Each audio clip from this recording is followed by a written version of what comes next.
નમસ્તે મિત્રો, સ્વાગત છે ચેનલમાં. મિત્રો, શું તમે ક્યારેય વિચાર્યું છે કે કેમ કેટલાક લોકો દિવસ રાત મહેનત કરે છે છતાં પૈસા તેમના હાથમાં ટકતા નથી? કેમ ઘરમાં આવક હોવા છતાં અચાનક ખર્ચા વધી જાય છે? અને કેમ કેટલાક લોકોની જિંદગીમાં ગરીબી એક શ્રાપ બનીને ચોંટાઈ જાય છે?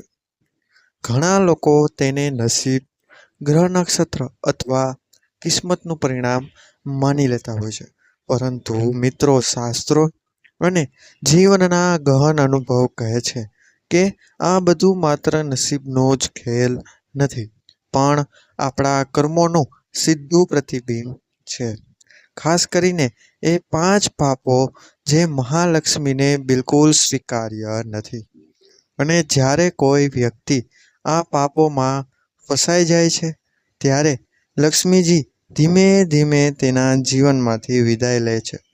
જેનાથી મિત્રો તે વ્યક્તિના ઘરમાં દરિદ્રતા આવે છે, ગરીબી આવે છે. તો વિડીયો ખૂબ ખાસ છે. વિડીયોને અંત સુધી જોજો અને કોમેન્ટ બોક્સમાં જય માં લક્ષ્મી અવશ્ય લખજો. મિત્રો, પ્રથમ પાપ છે અસ્વચ્છતા અને અવ્યવસ્થા. મિત્રો, કલ્પના કરો કે તમે કોઈ મહેમાનને તમારા ઘરે બોલાવો અને ઘર ગંદુ, બિનવ્યવસ્થિત અને દુર્ગંધથી ભરેલું હોય તો શું તે મહેમાન ત્યાં રહેવાનું પસંદ કરશે? સ્વાભાવિક છે, બિલકુલ નહીં. એ જ રીતે લક્ષ્મીજી પણ સ્વચ્છતા અને સકારાત્મક ઉર્જાવાળા સ્થાને જ રહે છે. જ્યાં ગંદકી, અંધારું અને નકારાત્મકતા હોય ત્યાંથી તેઓ તરત જ દૂર થઈ જતા હોય છે. બીજું પાપ છે મિત્રો, ખોટું બોલવું. છેતરપિંડી અને અન્યાય. આજના સમયમાં લોકો થોડા પૈસા માટે પણ ખોટું બોલી દેતા હોય છે અને બીજાને નુકસાન પહોંચાડતા હોય છે. પરંતુ મિત્રો, તેઓ ભૂલી જતા હોય છે કે આવી કમાણી ક્યારેય લાંબા સમય સુધી ટકતી નથી. તે એક દિવસ ચોક્કસ રીતે નુકસાનમાં ફેરવાય જ જાય છે. કારણ કે મિત્રો, માં લક્ષ્મી સત્ય અને ઈમાનદારીની દેવી છે. ત્રીજું પાપ છે એ છે મિત્રો માતા પિતા અને વડીલોનું અપમાન. ઘણીવાર યુવાનો મિત્રો પૈસા કમાવા લાગ્યા પછી પોતાના માતા પિતાને અવગણવા લાગે છે. તેમનું માન રાખતા નથી, તેમની વાતોને મહત્વ આપતા નથી. પરંતુ મિત્રો, ધ્યાનથી સાંભળજો. શાસ્ત્રોમાં સ્પષ્ટ રીતે કહેવામાં આવ્યું છે કે જ્યાં વડીલોનો આદર નથી થતો, મા બાપનું સન્માન નથી થતું, ત્યાં ભગવાન અને લક્ષ્મી બંને નિવાસ કરતા નથી. માટે તમારા મા બાપના આશીર્વાદ સાથે જ જીવનમાં આગળ વધો અને તેમને ખુશ રાખો. ચોથું પાપ છે મિત્રો અહંકાર અને ગર્વ. મિત્રો, જ્યારે વ્યક્તિ પાસે પૈસા આવે છે ત્યારે તે પોતાને બધાથી ઉપર માનવા લાગે છે, બીજાને નાની નજરે જોવે છે અને એ જ ગર્વ છે તેને જે ધીમે ધીમે નીચે ખેંચી લાવે છે. કારણ કે લક્ષ્મીજીને વિનમ્રતા અને સાદગી બંને ગમે છે, અહંકાર નહીં. અને મિત્રો, પાંચમું સૌથી ખતરનાક પાપ છે એ છે દાન ન કરવું અને સ્વાર્થમાં જીવવું, બીજા માટે ક્યારેય વિચારવું નહીં.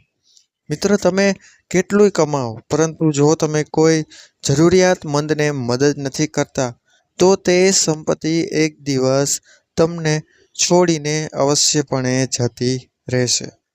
કારણ કે માં લક્ષ્મી કહે છે કે તેમને વેચવાથી લક્ષ્મી વધે છે અને સ્વાર્થમાં પોતાના માટે જ પૈસા વાપરવાથી તે ઘટે છે. ઘણા લોકોના જીવનમાં તમે જોયું હશે કે અચાનક તેઓ ધનિકથી ગરીબ બની જતા હોય છે.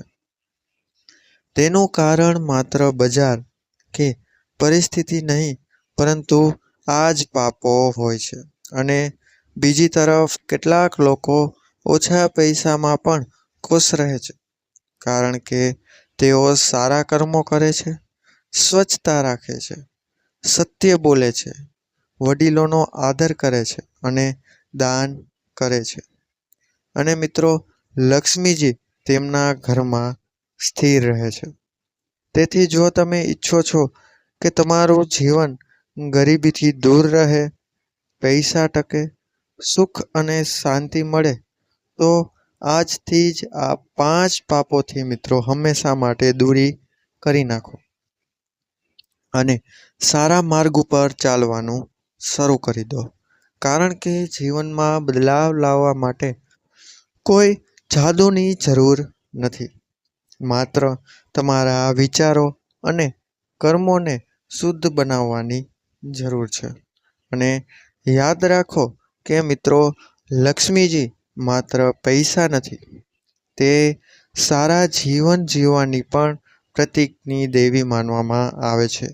તો તમે નક્કી કરો કે તમે તેમને તમારા જીવનમાં આમંત્રિત કરશો કે તમારી આદતો દ્વારા તેમને દૂર ધકેલી દેશો. તો મિત્રો, આ વિડીયો તમને ઉપયોગી લાગ્યો હોય તો કોમેન્ટ બોક્સમાં તમારી રાય અવશ્ય જણાવજો. અને એકવાર ફરી નમ્ર વિનંતી, કોમેન્ટ બોક્સમાં જય માં લક્ષ્મી અવશ્ય લખજો. તો વિડીયોને લાઈક કરીને ચેનલને સબસ્ક્રાઈબ કરવાનું ભૂલશો નહીં. આવા જ નવા વિડીયો સાથે અમે તમને મળતા રહીશું. ત્યાં સુધી બધાને મારા જય શ્રી હરિવિષ્ણુ, જય શ્રી રાધે કૃષ્ણ, હર હર મહાદેવ, જય માં ભૂત ભવાની. ધન્યવાદ. અસ્તુ. આભાર.